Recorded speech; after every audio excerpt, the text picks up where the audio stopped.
এই চ্যানেলে সম্প্রচারিত সকল খবরই সচেতনতামূলক এবং শিক্ষণীয়, কোনো কিছুই প্রভাবিত নয়। নেতাজির ১২৮তম জন্মবার্ষিকী, আর সেই জন্মবার্ষিকীর দিন বিধানসভার স্পিকার নেতাজির প্রতি শ্রদ্ধা জ্ঞাপন করে রাজ্যের রাজনৈতিক সমস্ত পরিস্থিতি নিয়ে সাংবাদিকদের মুখোমুখি হয়ে ঠিক কি জানালেন শোনাবো আপনাদের। বাড়ি ভেঙে পড়ছে। আজকে দেখা গেল বাসন্তীতে একটা আইসিডিএস এর বাড়ি ভেঙে পড়েছে, স্কুল বাড়ি। ছাত্রছাত্রীরা আহত হয়েছেন। এই কন্ডিশন কেন স্যার? আইসিডিএস এর সত্যি কথা বলতে গেলে আইসিডিএস এর অবস্থা আপনারা অনেকে জানেন, আমরাও জানি। আমার পাশে অপূর্ব বসে রয়েছে, অপূর্বও জানে ভালো করে। এবং যে আইসিডিএস এর যে বিদ্যায়তন তৈরি করার জন্য যে টাকার দরকার, যে ফান্ডিং, সে ফান্ডিং কেন্দ্র সরকারের করা উচিত। অ্যাডিকুয়েট ফান্ডিং হচ্ছে না। যে কোনো জায়গায় একটা ছোট্ট একটা স্কুল বাড়ি, কোনো ক্লাব ঘর, টিনের চালের বাড়ি, সেই সব জায়গায় আইসিডিএস চলছে। এটাকে আরো উন্নত করতে গেলে পরে কাগজ কলমে অনেক কথা বলা হয়, বাস্তবিক পক্ষে আমরা যেটা গিয়ে দেখেছি যে সেই পরিবেশ নেই ওখানে। তবুও আস্তে আস্তে এই রাজ্য সরকারের উদ্যোগে মমতা বন্দ্যোপাধ্যায় এটার উপর বিশেষ করে নজর দিয়েছেন। আস্তে আস্তে এগুলোর অনেক উন্নতি হচ্ছে। তবে বাড়ি ভেঙে মারা এটা একটা স্ট্রে ইনসিডেন্ট, এটাকে জেনারেলাইজ করার কোনো মানে নেই। কিন্তু স্যার গার্ডেন নিচ থেকে শুরু করে বিভিন্ন জায়গাতে মানে ধারাবাহিক ভাবে হয়ে যাচ্ছে স্যার। বাড়ি হেলে পড়ছে। এটা তো একটা ঘটনা নয়। এ তো নিশ্চয়ই এটা যারা যারা তাদের দায়িত্ব ছিল ব্যাপারটা ভালো করে দেখা। পৌরসভা রয়েছে, কর্পোরেশন রয়েছে, তাদের সবারই উচিত ছিল এটা ভালো করে দেখা। আর মানুষও আমি দেখেছি, গ্রামাঞ্চলে মানুষ, গরিব মানুষ এই গ্রামের ধানের ক্ষেতের মধ্যে একটা বাড়ি তৈরি করলো। তার নিকাশি ব্যবস্থা নেই, পানীয় জল নেই, তার ইলেকট্রিসিটি নেই। বাড়ি তৈরি করেই চাপ দিতে আরম্ভ করলো, স্যার আমার পানীয় জল চাই, স্যার আমার নিকাশি ব্যবস্থা চাই। বাড়িটা তৈরি করার সময় সে ভাবলো না বর্ষাকালে জল উঠে তার ঘরে সাপ ঢুকবে, বর্ষাকালে কোনো চিকিৎসক সেখানে যাবে না, তার চিন্তা করলো না। এই যে মানুষের প্রবণতা, এটা ঠেকানো খুব মুশকিল।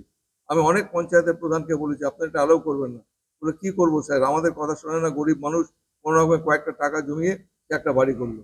অনেক আপনারাও গ্রামে গেলে দেখতে পাবেন এরকম অনেক অনেক দৃষ্টান্ত আছে। স্যার রেনকোজি মন্দিরে এখনো একটা চিতাভস্ম পড়ে রয়েছে, এটা নিয়ে বিতর্ক দানা বাঁধছে। বলা হচ্ছে ডিএনএ টেস্ট করা হবে। আপনি কি সহমত এটার সঙ্গে? তো এটা নিয়ে আমাদের পশ্চিমবঙ্গ বিধানসভাতে একাধিকবার আলোচনা হয়েছে। এবং নেতাজির অন্তর্ধানের ব্যাপারটা নিয়ে আমাদের এখানে মুখার্জি কমিশনের রিপোর্ট, যে রিপোর্ট এখানে দিয়েছিল সেটার উপর আলোচনা হয়েছে। এবং তারা বলেছেন যে রিপোর্টটা দেওয়া হয়েছে নেতাজি যে হয়তো মৃত্যু হয়েছে প্লেন ক্র্যাশে, এটা তারা মান্যতা দেয়নি। এটা এখনো আমাদের কাছে সত্যি কথা বলতে গেলে পরে ভারতবাসীর কাছে এটা এখনো অজানা যে নেতাজির কি হলো। এবং আমার তো খুব খারাপ লাগে যে আমাদের এত বড় বড় সংস্থা রয়েছে, সিবিআই রয়েছে, ইডি রয়েছে, সিআইডি রয়েছে, একটাই তদন্ত করে নেতাজির যে অন্তর্ধান তিনি কোথায় চলে গেলেন। সিনেমা হয়েছে, সিনেমাতেও আমরা দেখেছি তার সম্বন্ধে অনেক রকম ভাবে তাকে রিজেক্ট প্রজেক্ট করা হয়েছে।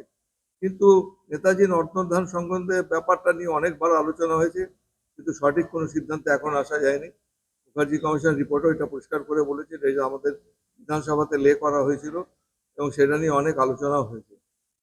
মানে তাহলে কি মানে ডিএনএ টেস্টটা করা উচিত স্যার? তাহলে তো অন্তত এই জ্বরটা তো বাইরে ভাই বেরিয়ে এটা আসতে পারে। এটা এটা এই ব্যাপারে আমি কিছু বলবো না, ডিএনএ টেস্ট করা উচিত কি উচিত না। তবে আমাদের অনেক সংস্থা রয়েছে যাদের উচিত ছিল এই ব্যাপারটাকে সঠিকভাবে পরিবেশন করে ভারতবর্ষের সামনে যেন তারা আনে। সমস্ত ভারতবর্ষের মানুষ তারা এটা নিয়ে এখনো চিন্তা ভাবনা করছেন। নেতাজির অন্তর্ধান রহস্য হয়তো এই এত বছর বয়সের পরে বেঁচে থাকা সম্ভব না, কিন্তু কি হলো সেটা জানার তো আমাদের অধিকার রয়েছে। এরকম ভাবে বলতে গেলে পরে এটা খুব কঠিন প্রশ্ন। উত্তরসূরি অনেকেই রয়েছেন, অনেকেই তারা আন্তরিকভাবে চেষ্টা করছেন যে ভারতবর্ষকে যাতে উন্নীত করা যায়।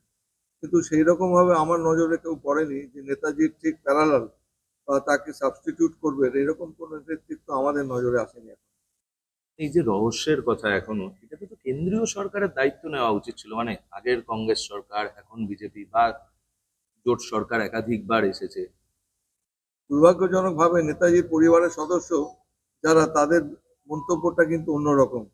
আমি আমাদের সুব্রত বসুর সঙ্গে এই ব্যাপারটা নিয়ে অনেক আলোচনা করেছি এবং তাদের কথা হচ্ছে যে ওই যে চিতাভস্ম, ওরা তো এটাকে যে আমাদের প্লেন ক্র্যাশে মারা গেছেন এই তথ্যটাকে অনেকটা ওরা সমর্থনই করছেন, ওদের কথাবার্তা শুনে মনে হয়েছে।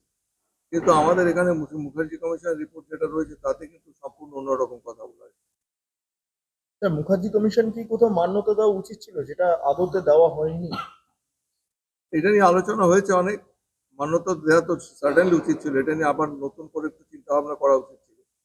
তবে ইটস এ স্টেল কেস, এটা নিয়ে আর ডিসকাস করার কোনো মানে হয় না। আমাদের একটা আবেগ আছে, নেতাজিকে নিয়ে সমস্ত ভারতবাসীর একটা আবেগ রয়েছে, বিশেষ করে বাঙালিদের তো বটেই। এটাই থাকবে, আর কি করা যাবে।